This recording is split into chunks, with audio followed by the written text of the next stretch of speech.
आजकल चार लोग के जहां से वो जीवन समझ चार लोग के साथ थे और यहाँ पर जीवन से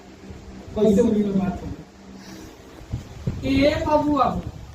और सुनो तो हो देखो हेता तो देर से लेट न होए आए तारा उठला लिपस्टिक पाउडर साड़ी सब आगे से फुर्सत मिली तब तो हम इसे खेवाई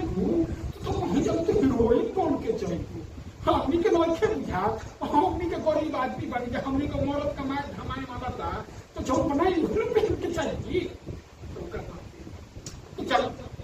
तो तुम से 10 मिनट रुक जाए तो हम अकेले कम दिक्कत हो जिसका हमारे मरद धीरे पर तो लगाए बिना झमकाए बिना तो मरद बन के हाई कोई से तो वैसे वैसे उठो चलो भी हमारा उससे नहीं खेल जाए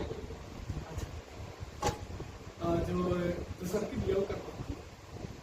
हाँ ठीक है वो तो तुम लोग खत्म बोल लिया तो फिर बोली हाँ ठीक है अब हम ना बोलो अब देखा तो नहीं तो हम लोग यहाँ जैसे बोली ऐसे कहीं हो लगा